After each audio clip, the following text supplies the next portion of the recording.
राधे राधे। श्रीमद् भागवत पहला स्कंद पहला अध्याय। श्री नारायण जी महाराज की स्तुति वर्णन करना व शौनकादिकों करके श्रीमद् भागवत कथा का पोषणा व सूत जी करके इस अमृत रूपी कथा का प्रारंभ करना। सूत पौराणिक शिष्य वेदव्यास ने कथा श्रीमद् भागवत व्यास जी के मुख से जिस समय वह सुखदेव अपने पुत्र को पढ़ाते थे और सुखदेव जी ने राजा परीक्षित से कही ही थी सुना था, उसके थोड़े दिनों उपरांत सूत पौराणिक नौमी शारण्य तीर्थ में, जहाँ शौनकादिक 88,000 ऋषीश्वर इकट्ठे हुए थे, गए और कारण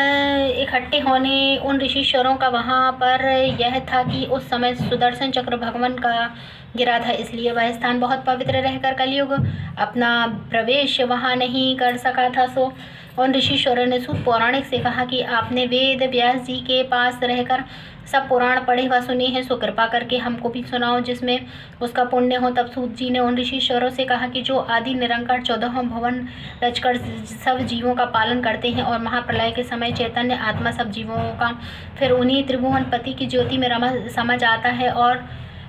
वह परब्रह्मा अपने तेज से प्रकाशित रहकर ब्रह्मा और महादेव आदि सब देवताओं को ज्ञान देते हैं और जिनकी माया में जगत का सब व्यवहार होता है, उन्हीं आदि ज्योति का ध्यान धरकर व्यास जी कहते हैं कि संसारी व्यवहार सब झूठा होकर परमेश्वर की माया ऐसी बलवान है जिसको कोई भुलावने नहीं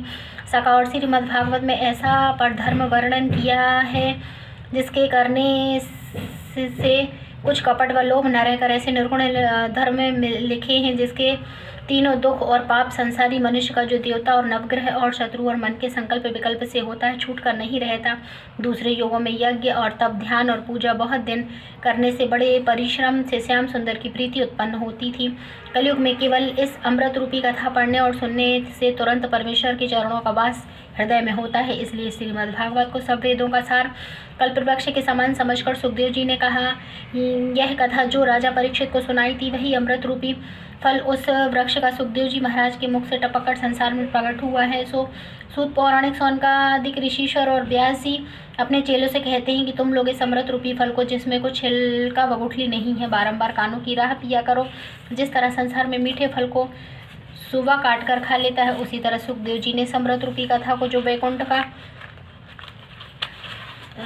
सुख देने वाली है बहुत मीठी समझकर खा लिया और अपने मुख से निकाल कर जगत में प्रकट किया। यह बात सुनकर एक दिन शौनकादिक ऋषीश्वरों ने जब प्रातः समय स्नान व पूजा कर चुके तब सूत जी को बड़े बड़े आदर भाव से बीच में बैठाल कर कहा, आप सब वेद और पुराण जानते हैं, इसलिए हमें अपना चेला समझकर जो पुराण सब वेद और शास्त्र का तत्व संसारी जीवों के भवसागर पार उतरने वास्ते उत्तम है, सो उसे अपने मुखारविंद से वर्णन कीजिए जिसे सुनकर जल्दी हम लोगों की मुक्ति हो व थोड़ा परिश्रम करने से फल अधिक प्राप्त हो। और यह बतलाइए कि जिन परब्रह्म परमेश्वर के नाम लेने से संसारी जीवों का उद्धार हो जाता है, उन्होंने कौन काम करने के वास्ते मृत्यु लोक में देवकी जी के गर्भ से श्री कृष्ण अवतार लिया और सगुण रूप धरकर बलराम जी के साथ जगत में कौन लीला की थी। और जब कलयुग के आदि में श्याम सुंदर वैकुंठ को पधारे तब धर्म किसके कारण रहा और किसे सौंप गए थे उसका हाल वर्णन कीजिए। पर ब्रह्म परमेश्वर की लीला और कथा सुनने से आदमी 84 लाख योनि में जन्म नहीं पाता और आवागमन से छूटकर भवसागर पार उतर जाता है।